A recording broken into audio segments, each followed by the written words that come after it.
Okay, we're giving this a shot. Let me open the chat. Nice. This is great. Oh wow, it's filling up. Um, this is an experiment, so just bear with us. I haven't done this in a long time, like a live stream, and I'm sort of dealing with I had our 14-year-old was homesick today, and our 5-year-old was sick yesterday. So I decided to do this, and then, as it often does, like everything went wrong with family life. But I'm really excited to make this a thing, and to start to do it around the time we'll probably do these like when we do a release of Absolute Batman, and I'll try and bring in some friends, Nick Tricata, other people. But we thought we'd give it a bit of a test run tonight, just see how you guys like it. So I'm going to try and keep it to a strict like 45 minutes, hour, not go too long. Other nights, maybe I'll go longer, but because I'm sort of juggling sick kids with my wife, Jeannie, figured we'd do this. And usually I'll do it out in my office, like across the yard. I have a studio, but tonight I have commandeered my 14-year-old's room because he's down watching the Celtics. So that's hence all the Funko Pops and all that. Not that there's anything wrong with all of the geeky stuff. I just mean I try to pretend at least that I have a more mature office. So, all right, great. So let's start. So Tyler fielded some questions, but I also want to talk to everybody in the chat, answer anything that you guys have as questions. So yeah, absolutely. So dive in. Tyler, do you have anything to start us off? So we got a bunch of questions that were on the Discord server, which you can join if you sign up for the paid tiers, promotion there. But to start out, I had the question of you talked about how in the reboot that was New 52, you're able to play with Freeze's origin and change things. How was the experience of getting to do it again in Absolute Batman? What takeaways did you have from the first time? That's a good question. I had a really rough time the first time around because not rough, but just I think Freeze was a really interesting character for me to go back to. Uh, Hang on one sec. Let me just tell my wife I just started.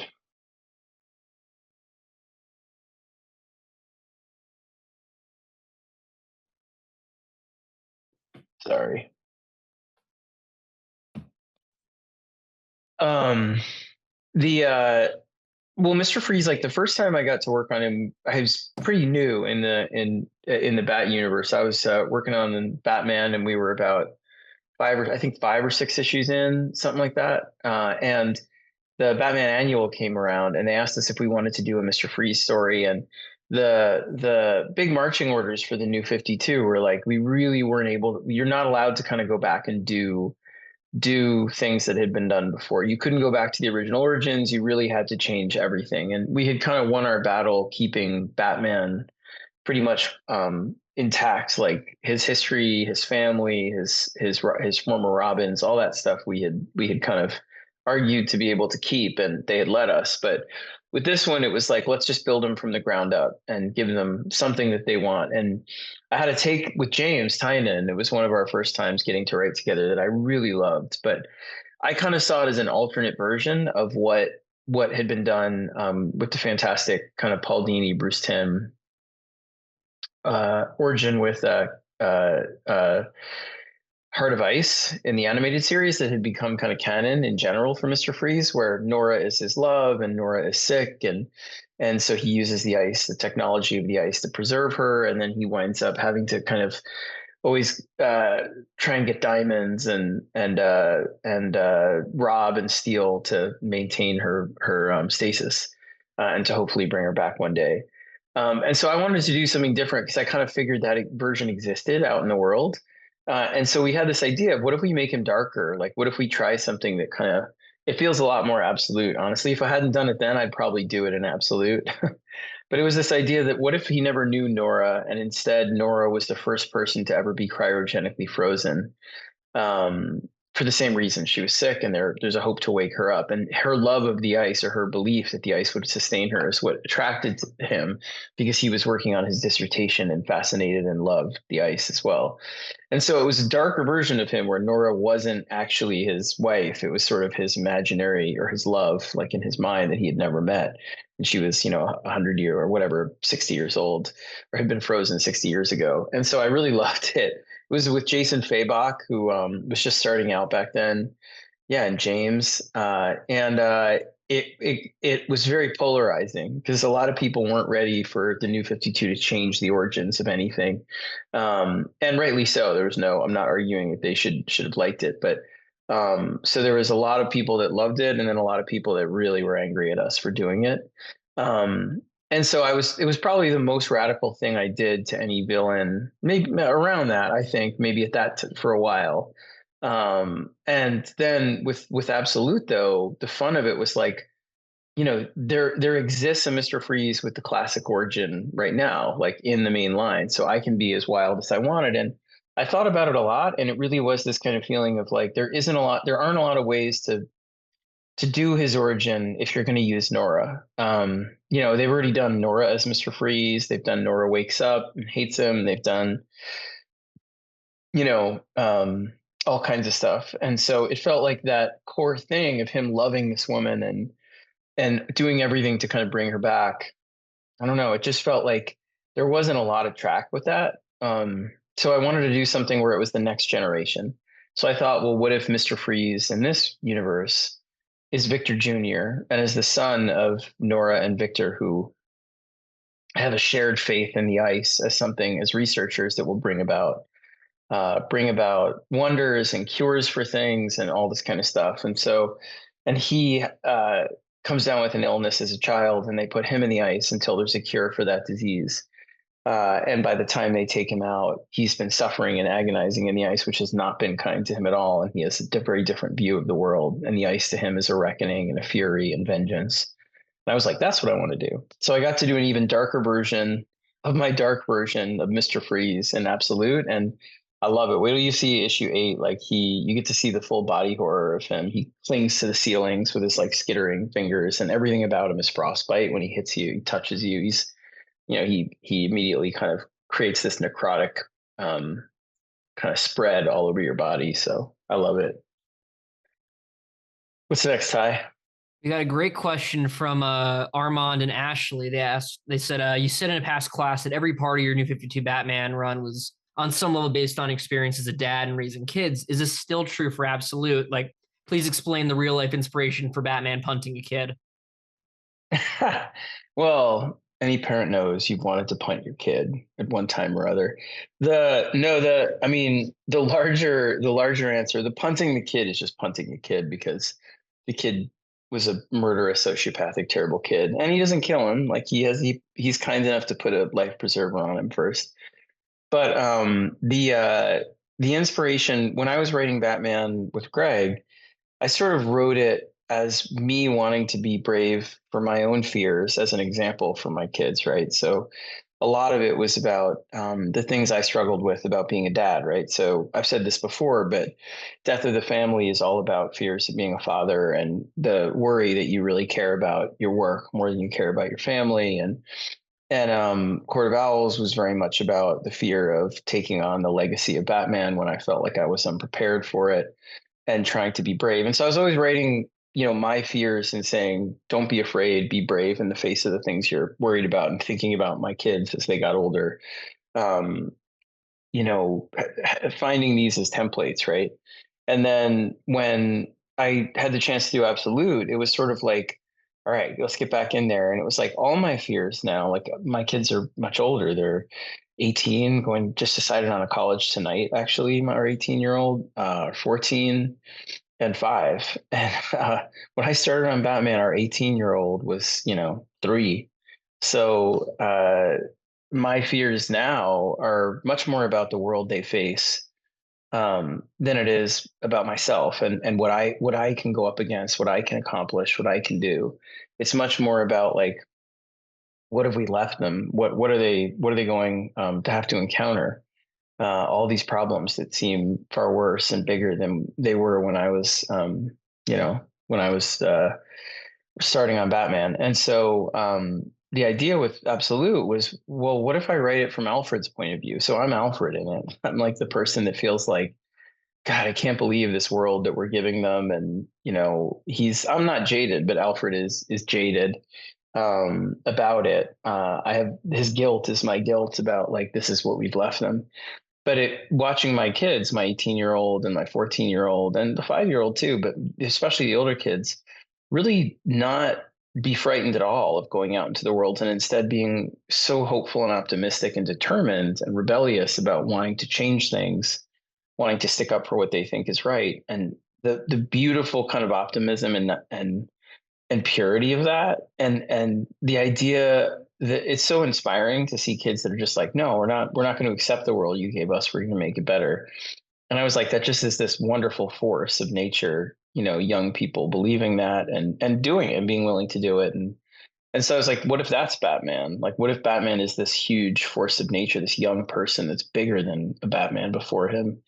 And I'm more like Alfred watching. And so that was the inspiration, was like Batman is really what I see in my kids and their friends. And this time I'm kind of writing from the point of view of someone that admires that and is watching it from a distance. That's why I'm not narrating from Bruce's point of view quite as much and all that. So I really love it. We have another question from Gabriel, who asked, "What do you think are some of the best comics to look at as a blueprint when making comics? It could be like even personal things for you." He That's a really good. personally loves Animal Man by Grant Morrison.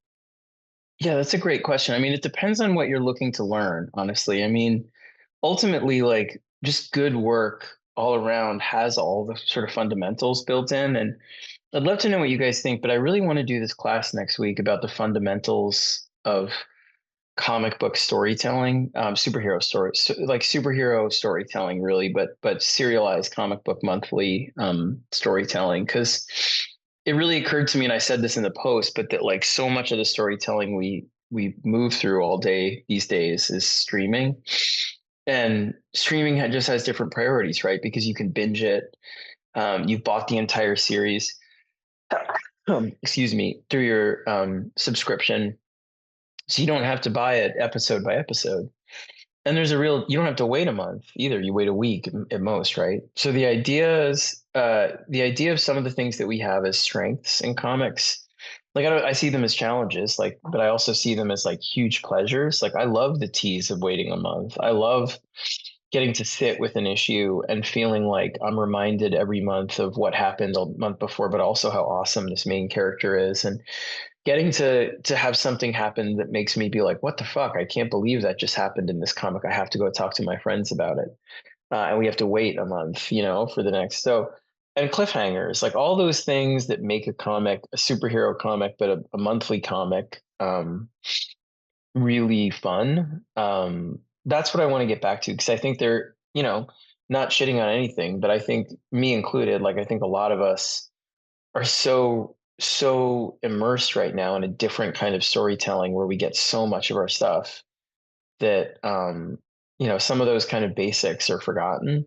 I read a lot of comics that I wind up feeling are decompressed or that don't have um, a moment every issue that I'm like, oh, this reminds me why this character is worth reading about, what makes them special, or issues that I read and they don't have a cliffhanger or a hook. And I do that too. Like, having kind of a checklist in your head of the things that are really fun about monthly comics, like on a craft level, these kind of 5 or 6 things that when they're all functioning and firing on all cylinders, a comic feels great.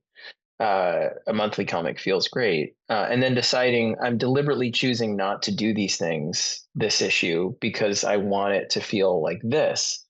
That's kind of the whole point of the class we're doing, right? Is to show you all the tools and all the different techniques and their effects so that you can use them and deploy them as you think work best for your story to greatest effect.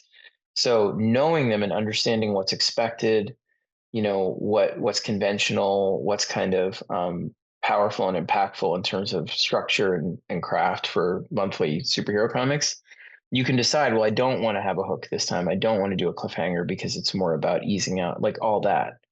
But I do feel like for me, the comics that really taught me that, like just great comics like Dark Knight Returns. I mean, it's so classical in its structure. I mean, it has everything from 3 act structure to every issue has moments that you're like, oh my God, I gotta tell my friends about this. It reminds you, every issue reminds you how awesome Bruce is, but also shows you his struggle, and the engaging from the moment it begins leaves you on, some of them leave you on like a note of just super pain, like the first issue with Two Face, or other ones leave you on a tremendous cliffhanger, right?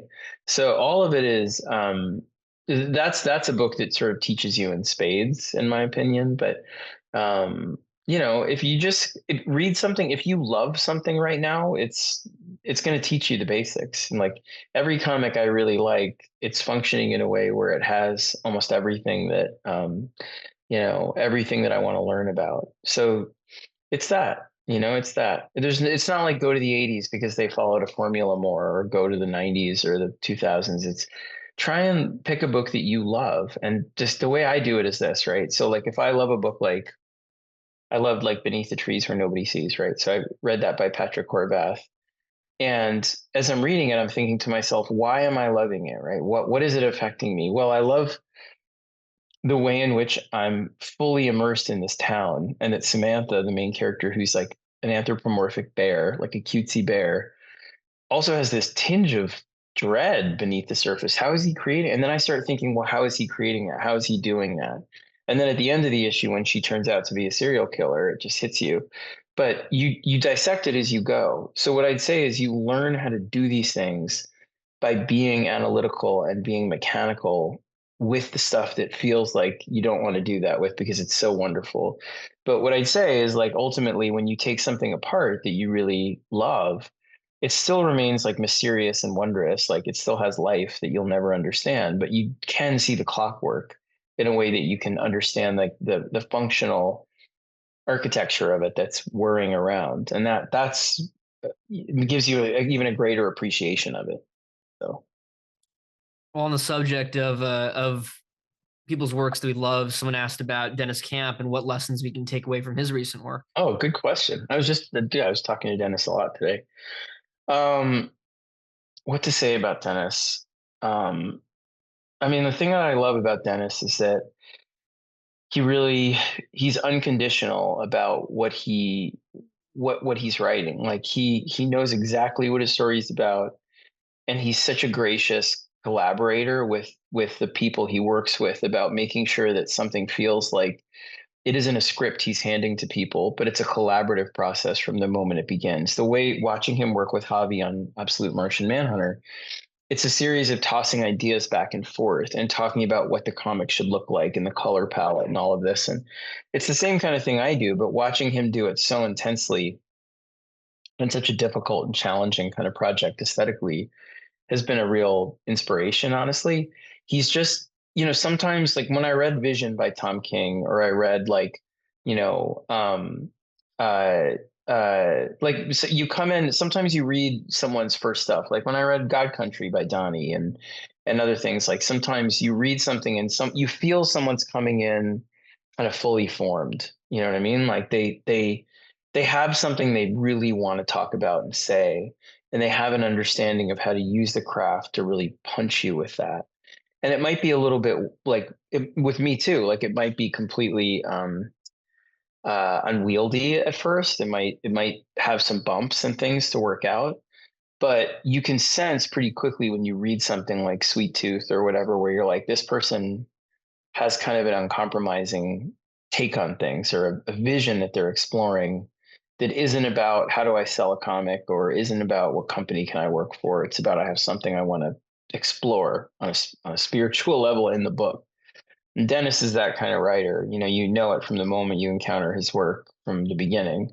And getting to know him as a friend has been a great, great pleasure over the last, and something I'm very thankful for over the last couple of years. And I just think he's like the number one draft pick in big star, like he's like 100% going to live up to all the tremendous potential that people see in him and change comics. I think he's terrific, and he's also just a great human being. So I think like that's what it is it's like what I try and teach in every class, right? Like when I say to you, you've got to pick up the comic you'd like to find the most, and that's like the golden rule of the class, right?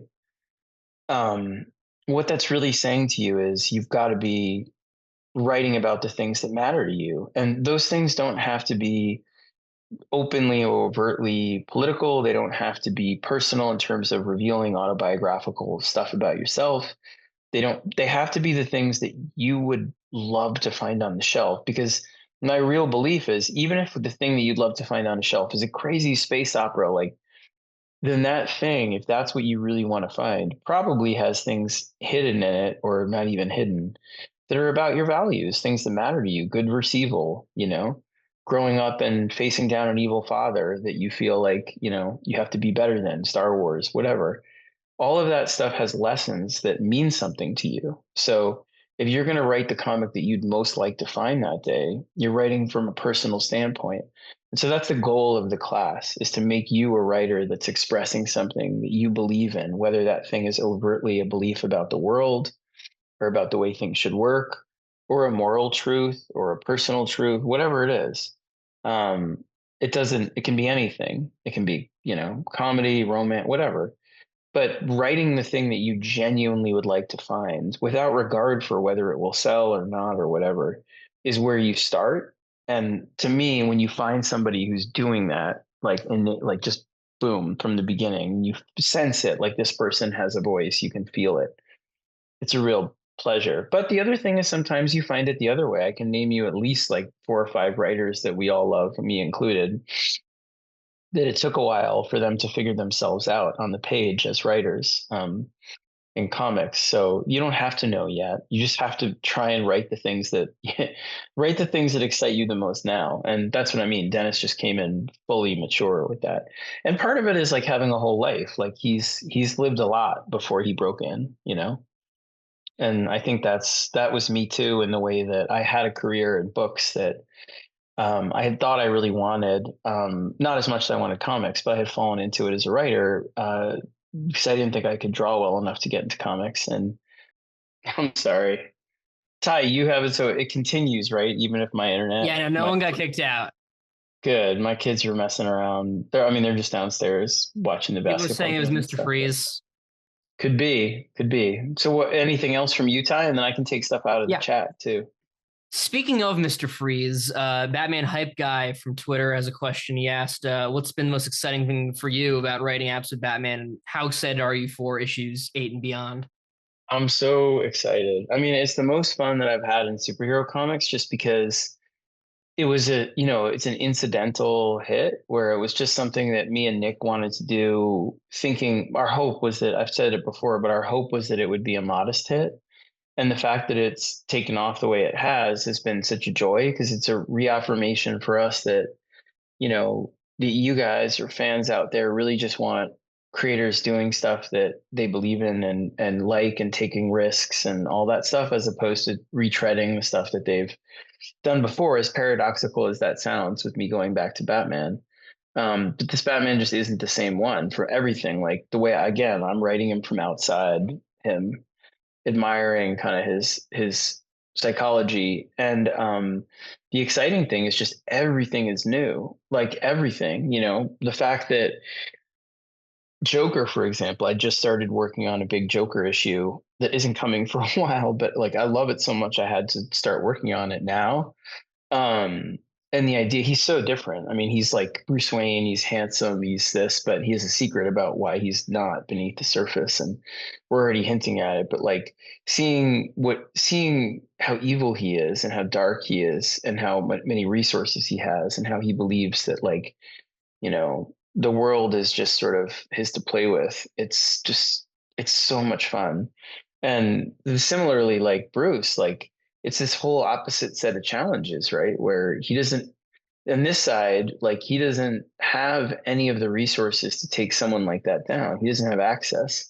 So if you're just you, like let's say it's just us, how do you take down someone who's a billionaire, who's manipulating the world in a way that without being Luigi and like killing them.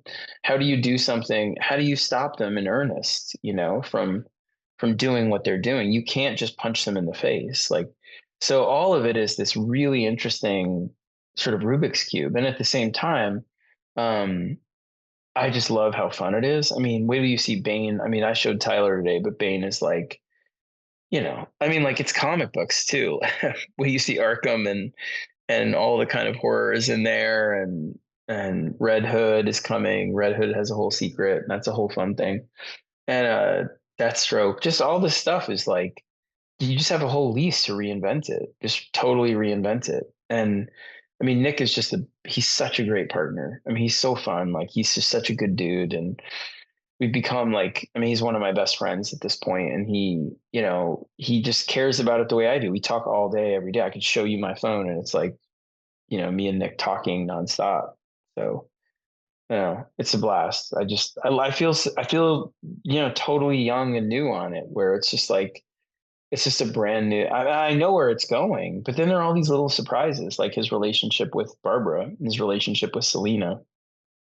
Um, do you make his friends that he grew up with the bad guys? Do you not make them the bad guys? Do you make them look like the bad? All of it, like it's just all of it is decisions we're making and testing it out. It just feels totally uncharted. So yeah, I can't wait. I genuinely believe it gets better and better. I mean, I'll show you. I don't know if I can even share the screen, but maybe I can do like a like tease. I don't know. I probably get in trouble for it though. Let me see if I have. Ask me something else while I'm trying to ruin my Gabriel career at asks, can DC. there be too much dialogue in a comic? I feel like you might have some experiences figuring out how much is too much. Yes, I definitely do. I've definitely gone way over before. Um, I've definitely gone way over. I mean, this is what I love. I'm just looking at these things. I should totally. I'm gonna just like look at this. Like, I'm just gonna show you here. Oh, whoops. Hang on. I know this is all like super dangerous. Uh, hang on.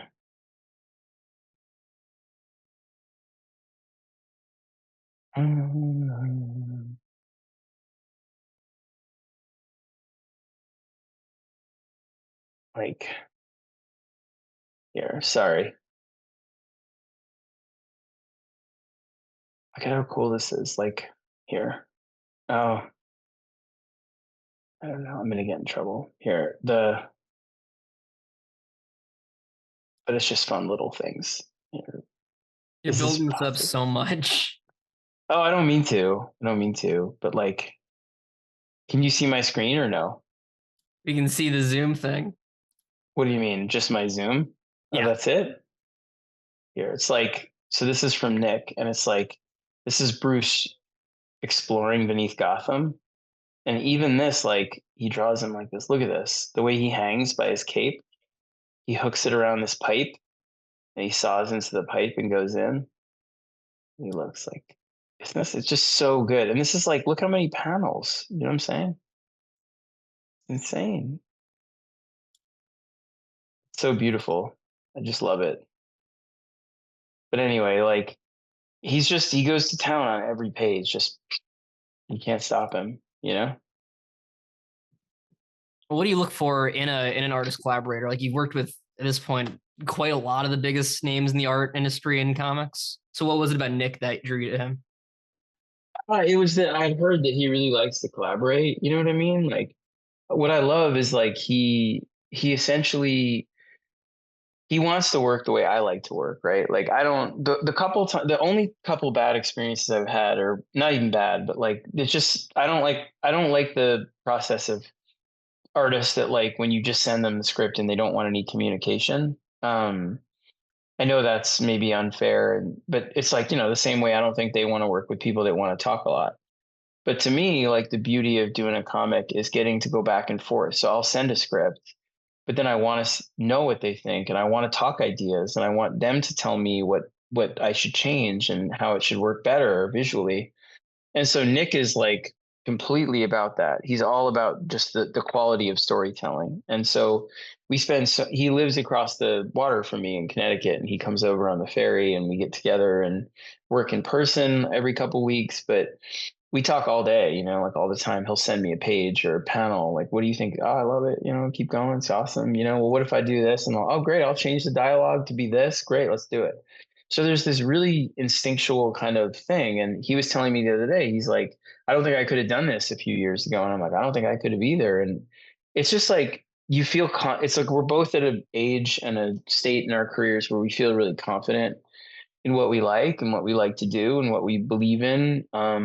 And we have a process that's like this, like where it's just we both of us like working exactly the same way, where it really is like my favorite collaborations are when I get to, be in constant contact about like, hey, I had an idea for something, and then they're excited to hear that. And today we were talking all about like, you know, I that would be too much of a spoiler if I went into what we. But it's like we're talking all about like all the stuff coming up. It's really fun. We actually had a question that's kind of related. We had someone asking if you wanted to work with a specific artist in the industry, what's the best way to approach them about working with you if you're newer to comics? I mean, if they're at your level, like if they're someone who's starting out, I mean, I just think the best way to approach them is to, reach out however they set up their social media contact. So if they, have an email that says contact, if they have a website with a portfolio, do that. Like, don't do the thing that, they're not asking for. Like, don't, if they have a contact method that they set up, don't try another way. Like, don't DM them or write in their comments or whatever it is. If they have like an official thing where they have if you want to talk to me about work, use this email, just do that. But I mean, like, if they don't and they just have, social media, the way I would approach them is to be like, listen, like, I'm a huge fan of what you're doing. Be honest, I love what you're doing. I love the energy. I love this. I'm I'm an aspiring creator myself. I'm working on a project that is this kind of a story about it's a horror story about a new kind of vampire that's born in the American West, whatever. So it's got a lot of this and this and this. I'd love to know if it's something that you'd be interested in working on, or if your schedule would permit. Either way, just know that you have a fan, something like that. Here's my contact. Just be honest. Tell them what you like about their stuff, what you're working on, without going into a whole pitch, and just saying like, are you love to talk to you further if you're interested, and that's it. Like, people are really nice and honest in comics. Honestly, they'll be like, I reach out all the time. So for for the next books that we're doing at DC, like I'll just DM people that I don't know that are artists, or that I've met maybe once, or that I haven't met at all, and just be like, listen, like, I've loved your work since this. I hope you don't mind my reaching out of the blue. I'm just a big fan, and I'd love to get to work together. Yeah, that's a good point. If you get a chance, if you are near a convention and they are going to be at a convention, that's the best way, obviously. But I know a lot of people, like the majority of people, the stars have to align for that to happen. So if you can, it's 100% the best way to meet face to face, get to talk to them. But if not, I don't think you should be shy about reaching out. Just be honest, be respectful, understand that you don't want to start pitching huge things in their email. You just want to, it's like a cover letter. Are there any like similarities or differences when you're trying to reach out to an editor? Like you're starting out, you're an artist or you're a writer, and you're at a convention. You see, I don't know, you see like CB Cebulski at like a table, like ready to listen to your pitches. Like, how do you go about talking to an editor? Well, it depends who it is, right? So CB is not going to listen to you until you have things under your belt, like in that you've published in the indie world and in, or in other medium and books. Like you have to have some things that show you can complete projects, that you have a body of work of some kinds before they're going to bring you in. Like I had books, I had a story collection and stuff like that. So I didn't have comics, but I had, I had a story collection out from Random House, and I had stuff in magazines, and that kind of thing. So you have to have something to be able to hand someone like CB or Marie or DC have the big two in that way. They're not gonna sort of take. First of all, one thing to definitely understand. I hope this is really clear to people. You cannot pitch them ideas about their heroes without them asking you to. They won't listen. Like legally, they're not allowed to do that. They won't do it. So you kind of can't go up to them and say, "Hey, I have an idea for Batman," or "I have an idea for Superman." Even if they could listen to you, they could just take that idea legally and use it because, it's their characters. So you don't want to do that. What you want to do is have something where they ask you to pitch and then you pitch like officially. So you have to sort of have things under your belt to approach somebody like CB or Marie. When it comes to independent editors, like editors at, and also that's the truth with every DC and Marvel editor.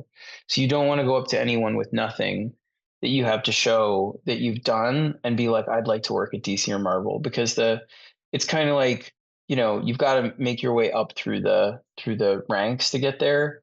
And again, it doesn't have to be through comics. It can be through film or TV or books or plays or whatever.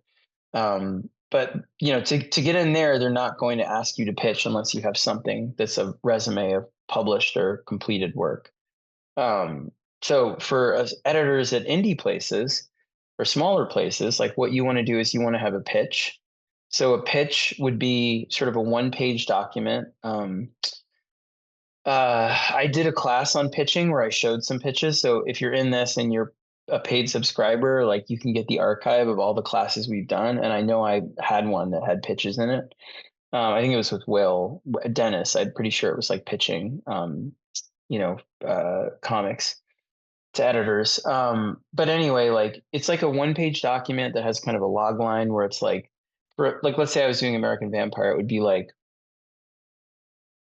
I said before, it would be like, a new kind of vampire is born in the Old West. What if everything you know about vampires is wrong? And, the classic, the Dracula kind is only one species among hundreds. American Vampire is a historical series, an ongoing historical series that explores what makes us heroic and monstrous, right? That's just me like riffing on it. And then it would be like story. And, then it would be like, yeah, story. And I'd be like, sort of summarize the first arc, starting details, getting less and less detailed. So it would be like, you know, um, Skinner Sweeten is an outlaw who cares about nothing. That is until he has an encounter on a train where he's infected with the blood of vampires by mistake, and he turns into the first of a new species that can walk. Da da da. Like this will lead him here, and then it goes on. Like in our, throughout the course of the arc, he'll learn this, and then arc two could explore this, arc three could explore that. And what I do is what I'd include with that, depending on what the publishers, um, like if you're sending to if you're meeting a publisher, what I'd have is like you have your pitch, you could have a book you finished, you could have the script and some art. But editors are really eager to find new talent. So when you meet them at they're looking for people. That's their job. So especially at indie publishers, like when you go up to them and you're like, I have a series I'd like to do. It's a 6-issue thing or this. Like I'd go up to them and be like, listen, one thing to know is when you go up to an editor, know what they've done. Don't just go up to them because they're an editor. Like understand the work they've put out. Make sure it's the right kind of um, material for you, that what you want to do fits what they do. So don't go up to someone just because you've seen their editor online and be like, oh, I'd love for you to see my stuff. A lot of editors, they specialize in one kind of thing or another. So if you go up to them and you say, listen, I really love these couple books you did, and I'm working on something that I feel has some similarities, and I was really inspired by the work you do, that, you know what I mean? Just sort of talking about, would you be up for me handing you a pitch or for a series I'd really like to do? Would you be up for looking at my comic? Would you be up for reading my script? And they'll be honest. Some of them might not want to read a script at all. Some of them might only want to look at published work. But starting that rapport, that relationship, I mean, a lot of us, like Tom King will tell you about being a fan at cons and going up to editors before he had anything published and talking to them and just starting out that way. And I had, similar experiences, but just, I would go to cons and I wasn't trying to break in at that time. I was sort of resigned to the fact that I wouldn't be able to, but talking to editors about things that I loved and that they had done. And now, I'm friends with them. So starting that conversation is never a bad thing. It's always good, but just trying to be honest. Like, don't go up to them and be like, don't go up to them and not understand what they do or what their company does or that, that sets a bad precedent. Like if they're an editor, but you don't know what they publish and you go up to them and you start talking to them about a book that has nothing to do with what they do, then you're setting yourself back. So I hope that's helpful. I had a question here, unless you wanted to go directly in the chat. I just had a thing about writing in character. Someone was wondering about like, what happens if you struggle to find a way to give a certain licensed character the correct voice. I mean, that's a really good question. I was lucky. Like I never took a job where I didn't think I had that down. Um, I don't, no, I haven't had that experience just because I've been able to choose the projects and they're always for characters that I have an idea for. It might be off model from the voice that other people think they have, but um, you know, I've always been lucky with that. Oh, I forgot to tell the story that I was going to say about too much dialogue is when I wrote Swamp Thing, and I forgot that the captions, his dialogue balloons are like bright orange all the time. And so it's not just like you cover things and they're white, like when you talk too much. It is this like obnoxious color, especially when most of the stuff in the book is green.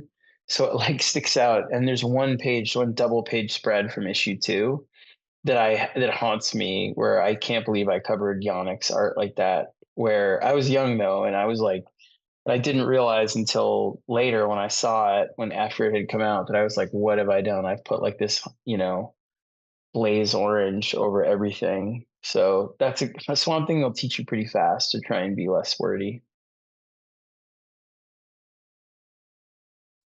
You put in the chat just in case anyone wants to enjoy themselves. Oh, is that in there? That's in there. You should put in there. Oh yeah, my God. Look at that. Oh, that's awful. It's like a prose book. What was I thinking? I mean, I didn't know what I was doing. I mean, I knew what I was doing. I thought I was like, I know exactly what I'm doing. I was very determined and passionate, but I didn't understand the craft yet. Didn't understand the craft of like, yeah, of comic book storytelling quite yet. So, uh, what's really funny? Did you ever show that one that's like the one page that we got?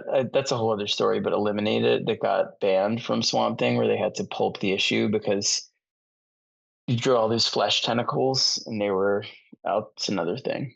I think I told it once before, but not in this class. But one day I will. But it was funny. Swamp Thing was a whole journey. It's out there if um, anyone wants to look it up. you They can show look the it up. redacted pages, so have at it. Bleeding Cool did it was like a whole scandal. So it was very funny. Did Rafa buy you that page? Oh, that's right. So I'll just go into it. It was a page that got drawn. I don't remember how it happened, but it was a page where like Abby is being attacked by Arcane. I think it was Arcane. And Arcane had these like flesh tentacles that could come out.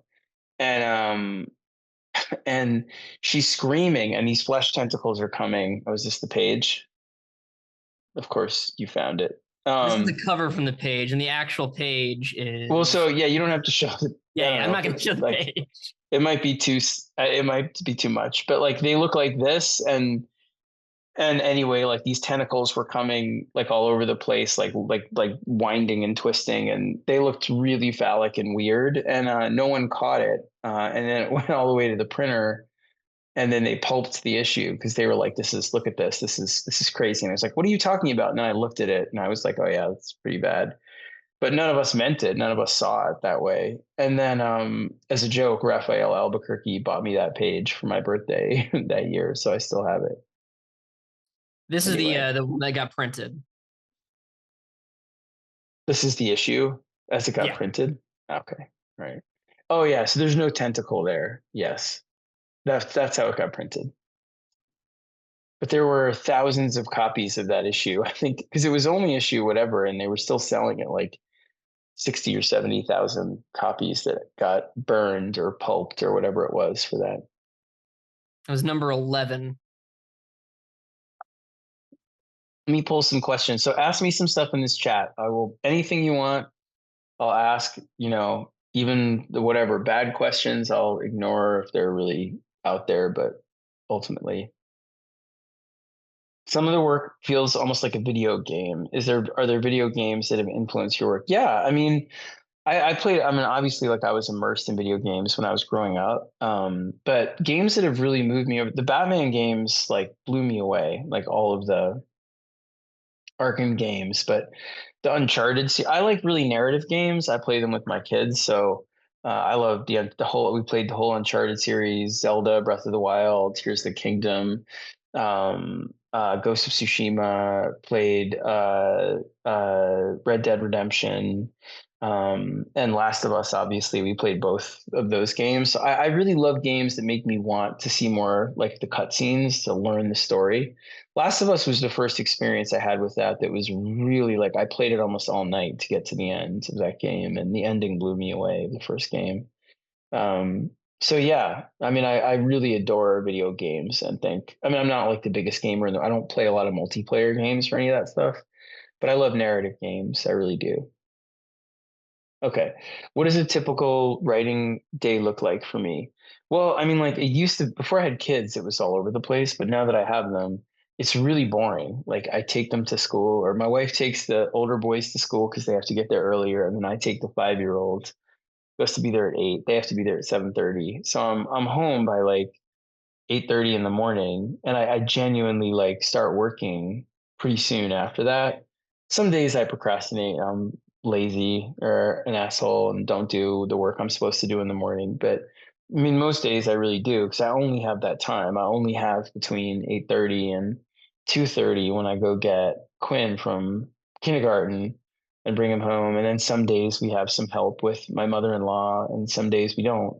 And so I have this kind of window, and then once my wife comes home, she's home, she works most days but not all days, so we figure it out. And some days I'm like, I have to go back to work when she gets home at 5, and I'll work longer, or I'll do what I'm doing tonight but work, where the little guy's asleep, the other two are watching basketball, so I'll sit and work in the same room or that stuff. But it's really it's really regimented. I mean, that's the thing that you realize as a writer, a working writer, like once it becomes your job, is that, you just have to hit your deadlines and you've got to work. And, I've never let anything out the door that I haven't tried my hardest on. I really feel that. I mean, as corny as it sounds, it matters to me about like I'll stay up late or work all night if I really feel something isn't where it is, where I can get it.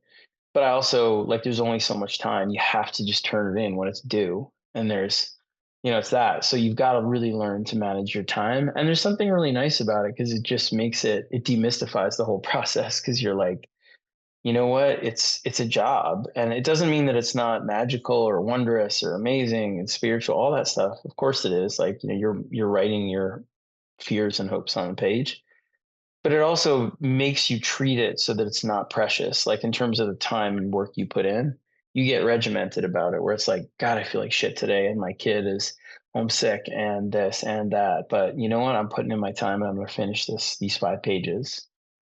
So it's good. That's like the way my day is generally. Um, do your wife and kid read comics? My wife does not read comics. She will dabble in comics now and then. Like it's actually really good for me. I feel like it keeps me really humble that like, I'll be like, I had a very stressful day, and she's a doctor. She does like she for a long time when my career, it was interesting. Like when we got married, I was sort of like, I'm never gonna make any money doing this, but I really want to be a writer. I wanted to do comics and write and draw. And then I realized thought I wanted to write prose. And then I found a way back into comics and was like, this is absolutely what I want to do. But when we got married, I was like, I'll probably just wind up, I was teaching at the time, teaching high school, teaching college. working on the weekends, and it was like, I'll do this. Like, I'll be the one home if we have kids. I'll stay home more with the kids. You have the real job. You're a doctor. So she was applying to medical school, and she wound up going into. She really wanted to do cancer research, so she does early detection, breast cancer, and pediatric cancer.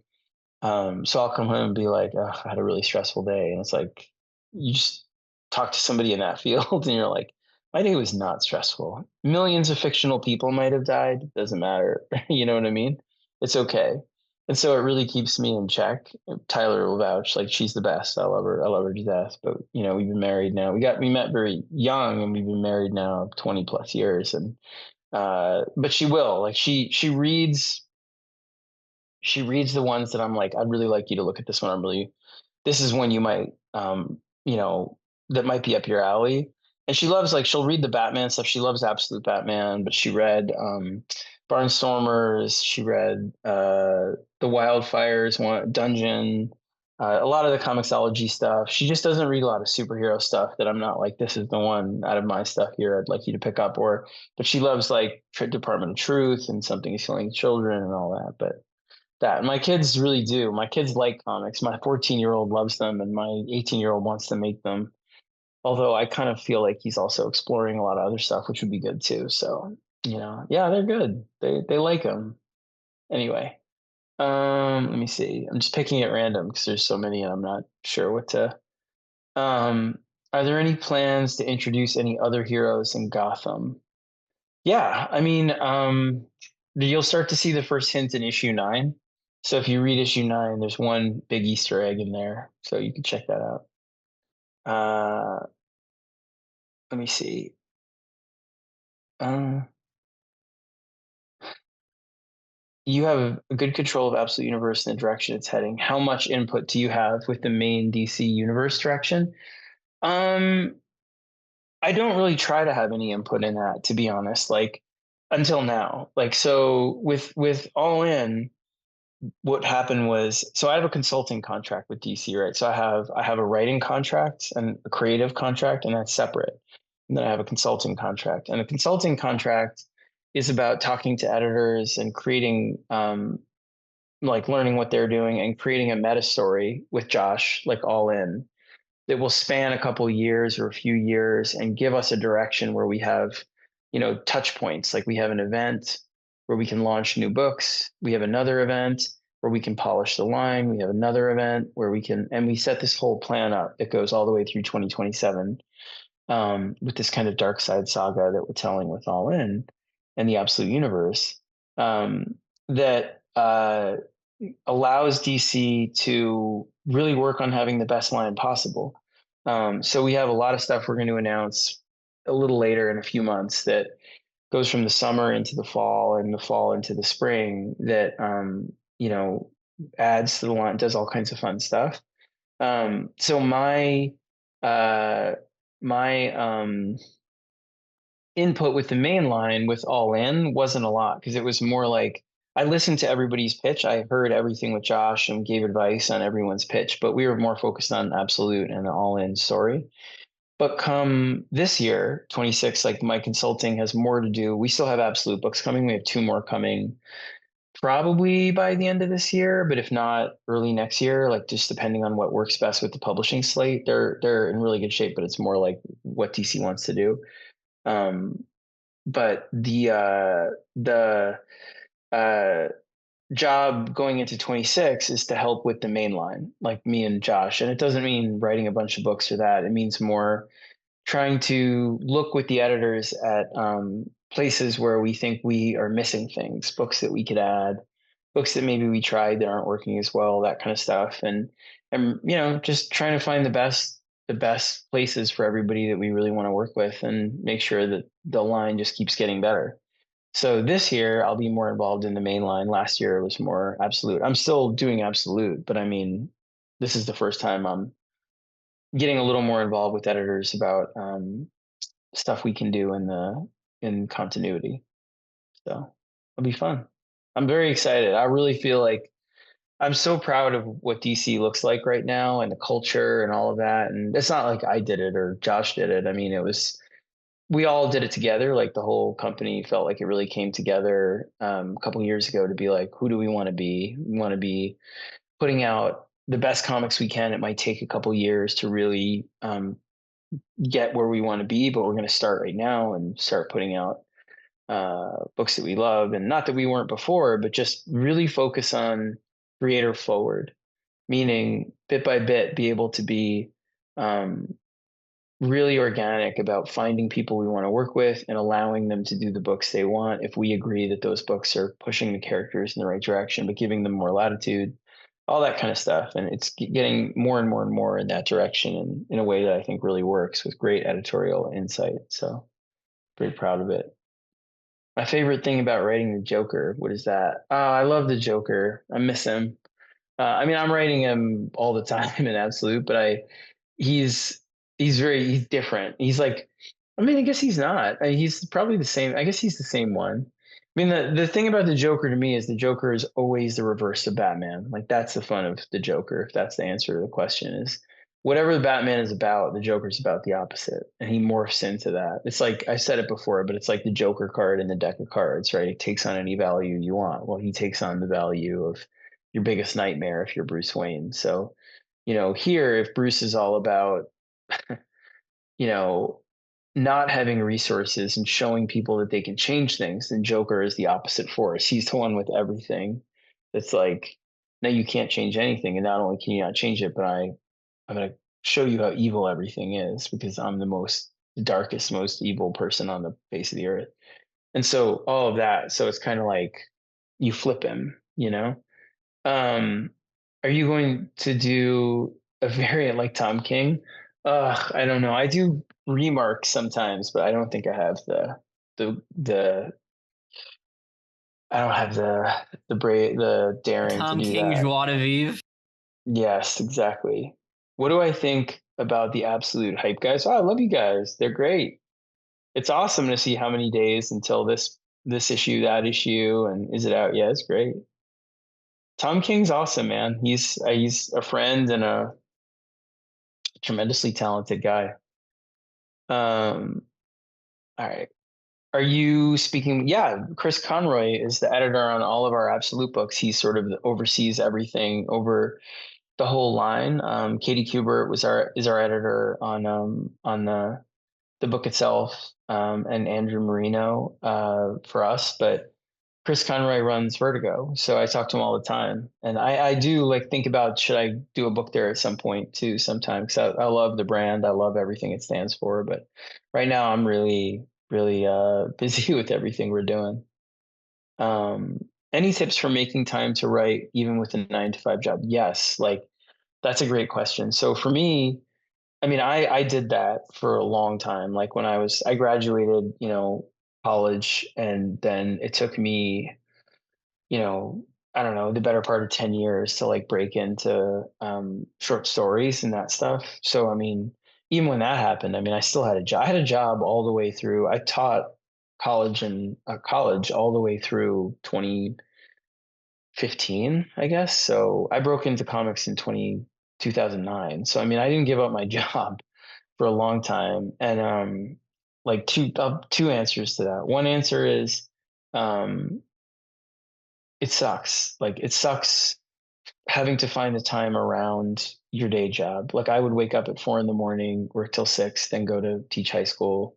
And 2 hours when you're really tired is not good. But making that kind of time and being like, this is the time I can manage at this time in my life, but making sure that you do it, it makes you feel so good because it's like, this is my real job. And the other stuff is kind of like the stuff I'm doing on the side.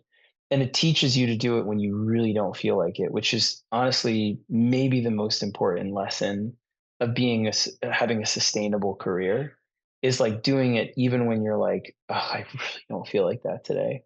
Because the easiest thing to do is to not finish stuff because you don't feel like writing, because you feel like you need to be inspired.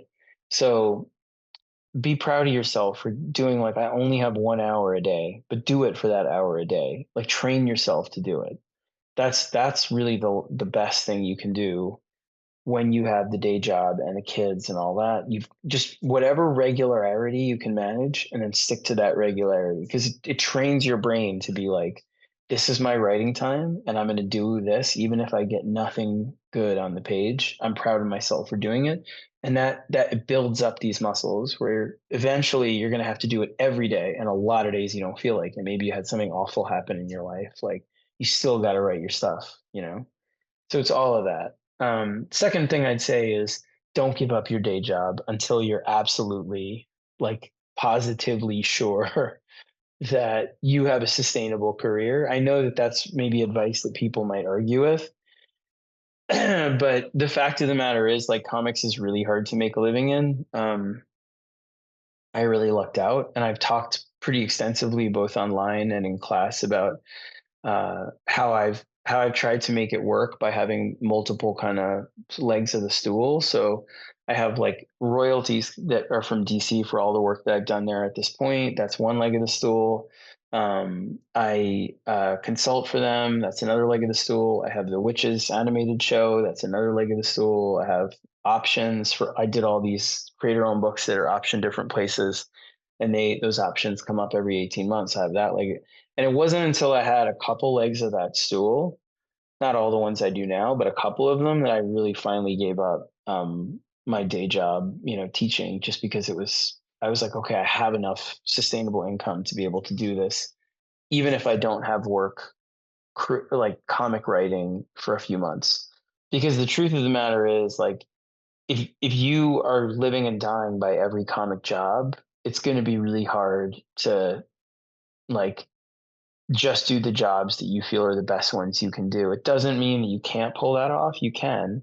It's just harder. Like, so for me, I always thought, well, I'm probably going to get fired, but I'm not going to do characters that I really don't think I'm right for. And if that's what happens, that's what happens. I have this other job and I'll try and, find work eventually again. And it allowed me to have like a really strong sort of sense of myself when I was offered characters that didn't work for me, and say like, no, I don't need this, and I honestly think the more you don't need something sometimes, like the more people want you. That's definitely true in like the Hollywood sphere. The more you're like, I'm not looking for, I don't know. I feel like the more desperate you are, the more people see it and the more they can manipulate that or take advantage. And the more you're like, look, I have a stable life and career, but I love this. This is all I want to do. But I'm really serious about just doing these things that I really believe in. They respond to that because it's a level of confidence, I think, when it comes to who you are and what you work with. That's what I respond to with Dennis and with other people like that, where you're like, I know that if I said to him, hey, listen, like we have this book for you, it's gonna pay tons of money, but it's probably not what you're into. Like he would be like, no, I'm not doing that. And I respect that and like that in creators. It's not that I don't think that if you took it, you're a bad person or you're a bad writer, but I like that. I like people that come in with, that whole kind of system of being able to be like, I'm choosing the projects that matter to me. And I'm okay not taking things that I think would be too compromised. We also have Anyway. a question right now from Declan Shalvey, who asked, Oh, hey, Deck. with all the success of the Absolute line, etc., congrats, by the way, on top of all the previous successes, does that not bring a lot of pressure? Also, I just Oh, want to shout yeah. out real quick the incredible fan art that Declan did for Absolute Batman. Oh, yeah. I mean, Deck is one of the best artists. We had a great time working on All Star. And I can't say enough good things about all of his work. So, and we're like neighbors in Ireland. We're building a place in Ireland. So, and Declan was really helpful with all that stuff. So I miss you, man. Anyway, yeah, it brings tremendous pressure. It's just weird because I feel like I spent the first like 3, 4 years of my career at DC constantly in an anxiety attack because I never expected the success of Batman I never expected to be on I've said it many times, but I never expected to be on a Bat book, not Detective, not Batman. And I certainly didn't expect the success of it. I didn't expect Batman when I went on to be a number one like title, like in terms of it getting a number one. I didn't expect, any of it. So what you learn when you're on those titles, I was saying this to Dennis the other day, it was interesting, is that there's an added pressure because you're not doing something outside the main continuity or even outside the main like energy lines of the company. You're doing the main energy line. So if you are not selling 100,000 copies or whatever it is, everything starts to suffer. Like and you feel that pressure where it's like, if this book isn't really good and selling really well, people could lose their jobs. Like I lose my job, but like the whole company is looking to it. And it's a terrible way to think about it. You shouldn't think about it that way. But I didn't know how to block that stuff out at that time. So I was always thinking about, oh my God, how do the pressure was so on my mind all the time. And this time it was really interesting because same thing. I did not expect on my life, like did not expect Absolute Batman or the Absolute books in general to take off the way they did. And it couldn't be more inspiring and exciting to see. But that said, I felt suddenly the same thing because being it is it like I'm not it's not I don't mean it to sound arrogant, but like it's just a fact. Like the book is the highest selling outside of Hush, which is amazing, but this is the highest selling book in the line now, and it's still selling over 100,000 copies at an issue at issue 8, which is like I just can't wrap my head around. And so that makes it again a main power source for the company.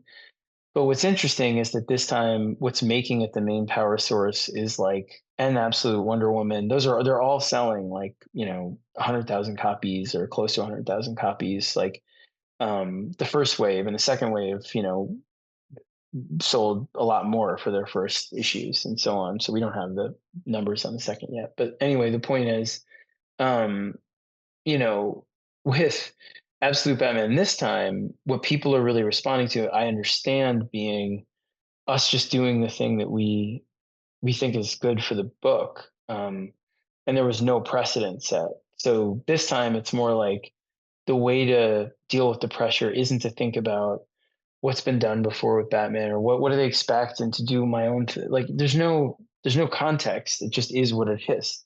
And so the fact that I've been through it before, and I'll say this and then I'll stop about it, but like I didn't get to enjoy it the first time. Like I really didn't get to enjoy a lot of those early years because I was so scared the whole time that, of all the things I said.